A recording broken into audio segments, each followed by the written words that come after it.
Hey there, and welcome back to the Health Boon, where we break down complex health topics into simple, everyday language. Today, we're diving into something that sounds small, but can have a huge impact on your body: Wilson's disease. Have you ever heard about copper building up in your liver? No? Well, let's talk about it, because it's not just science class trivia. It's real, it's rare, and it's something you really want to know about. By the end of this episode, you'll learn what Wilson's disease is, what signs to watch out for, how it's treated, and what you can do if you're concerned about your own health or a loved one's. Okay, let's start with the basics. Wilson's disease is a rare genetic disorder. That means you're born with it, but you might not know it until much later in life. What happens in Wilson's disease is that your body can't get rid of extra copper properly. And copper? Yep, the same stuff in wires and coins. It's also something your body needs, but only in small amounts. Normally, your liver helps filter out that extra copper. But in Wilson's disease, that system doesn't work right. So copper builds up first in the liver, and then it can spread to other organs like the brain, eyes, and kidneys. That's when trouble really starts. Now let's talk symptoms of Wilson's disease. This is where it gets tricky, because the symptoms are all over the place and can look like other issues.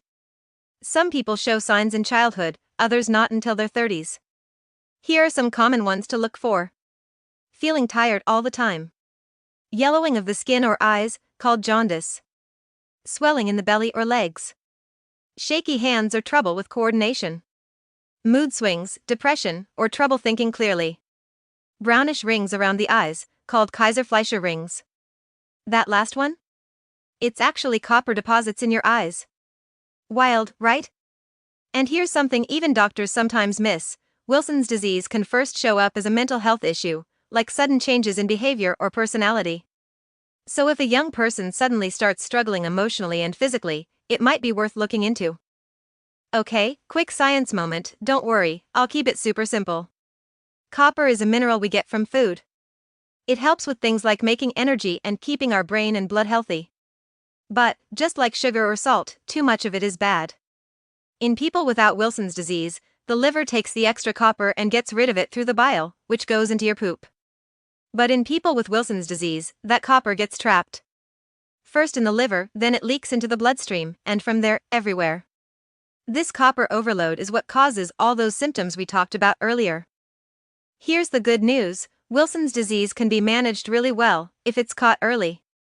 Doctors usually do a mix of tests like blood tests to check copper levels, eye exams for those copper rings, genetic testing to see if someone carries the disease.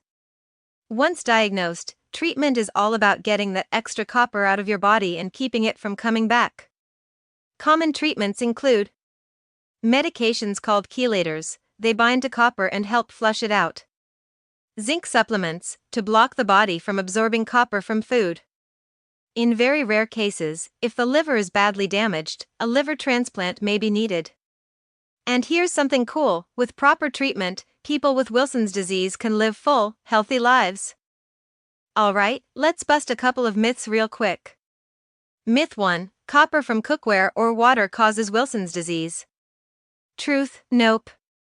This is a genetic condition, it's something you're born with. Regular copper in food or water won't give it to you. Myth 2: if I don't have symptoms, I must be fine.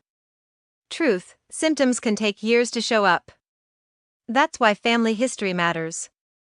If someone in your family has Wilson's disease, it's a good idea to get tested, even if you feel fine. Here's a practical tip. Right arrow if you or a family member has unexplained liver or neurological problems. Ask your doctor about testing for Wilson's disease. It's rare, but often overlooked. And early treatment makes all the difference. So there you have it, Wilson's disease in a nutshell. It's rare, it's serious, but it's treatable. The key is knowing what to look for and catching it early. Your one simple action for today.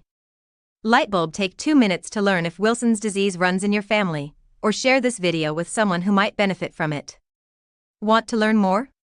Check out these trustworthy sources. CDC, Centers for Disease Control and Prevention. Mayo Clinic, Wilson's Disease Overview. National Institute of Neurological Disorders and Stroke, NNDS. Don't forget to like, subscribe,